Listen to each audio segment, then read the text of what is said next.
জনগণ যখন রাস্তায় নামলো, রাজা ভাবলেন যে আমি রাজপ্রাসাদে থাকাটা আমার জন্য নিরাপদ না, দেশের সবচেয়ে নিরাপদ জায়গা হচ্ছে জেলখানা।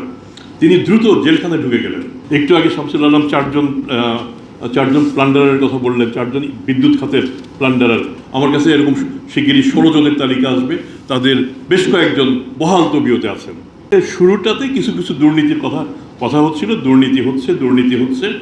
একটা পর্যায়ে দেশের মানুষ খেপে গিয়ে তারপরে ঠিক করলো যে তারা রাজাকে শিক্ষা দেবে। তখন রাজতন্ত্র ছিল। জনগণ যখন রাস্তায় নামলো, রাজা ভাবলেন যে আমি রাজপ্রাসাদে থাকাটা আমার জন্য নিরাপদ না, দেশের সবচেয়ে নিরাপদ জায়গা হচ্ছে জেলখানা। তিনি দ্রুত জেলখানায় ঢুকে গেলেন। তাতে অন্তত একটা ইমপ্রেশন হবে যে রাজা জেলে আছেন। কিন্তু জনগণ যখন খেপে ওঠে, তখন এই জেলখানাও রক্ষা করতে পারে না। জনগণ এসে জেল ভাঙলো, জেল ভেঙে রাজাকে টুকরো টুকরো করে শরীরের ছোট ছোট অংশ নিয়ে চলে গেল, বললো যে এটাই হচ্ছে আমাদের একটা সুবিনির, আমরা এইভাবে দুর্নীতির অবসান ঘটাই। আমাদের প্রধানমন্ত্রী শেখ হাসিনা ভাগ্যবান, তিনি সশরীরে ভালোভাবেই চলে গেছেন। এদেশের মানুষ ভালো, কিন্তু তাই বলে কি আমরা দুর্নীতিগ্রস্ত যারা আমরা কি ভালো নেই? আমরাও তো ভালো আছি। তাহলে সেক্ষেত্রে আপনারাই কেন খেপেন না? এই দেশের মানুষ কেন খেপে না? আমরা এখনো সশরীরে বেশ ভালোই আছি। আমাদের চোখ কান ছিঁড়ে নিয়ে বলা দরকার যে এই যে সুবিনির নিয়ে আসছি, দুর্নীতিবাদের সুবিনির। পদ্মা সেতু, মেট্রো রেল এবং এলিভেটেড এক্সপ্রেসওয়ে নির্মাণের গর্বিত অংশীদার বসুন্ধরা সিমেন্ট। একটু আগে শামসুল আলম চারজন প্লান্ডারের কথা বললেন, চারজন বিদ্যুৎ খাতের প্লান্ডারার। আমার কাছে এরকম শিগগিরই 16 জনের তালিকা আসবে, তাদের বেশ কয়েকজন বহাল তবিয়তে আছেন।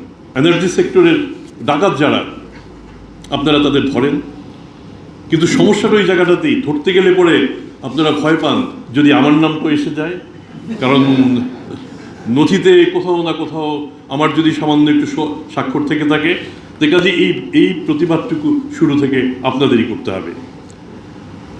আমরা এই দুর্নীতিকে হালাল করার জন্য আমরা 2010 সালে লুণ্ঠনের আইনি ভিত্তি প্রস্তুত করি, speedy supply of power and energy special provision act তৈরি করি। পরবর্তী সময় সেটা নাই, কিন্তু আমরা ভবিষ্যতে যেটা করব না এবং আরও দুর্নীতিগ্রস্ত হব না, তার তো গ্যারান্টি নেই। তো কাজেই আমার মনে হয় this is a good time. এই সময়টা ভালো, সামনে রাজনীতিবিদদের সরকার আসছে। আমরা যেদিকেই থাকি না কেন, শেষ পর্যন্ত দেশটা আমাদের, এবং রাজনীতিবিদরা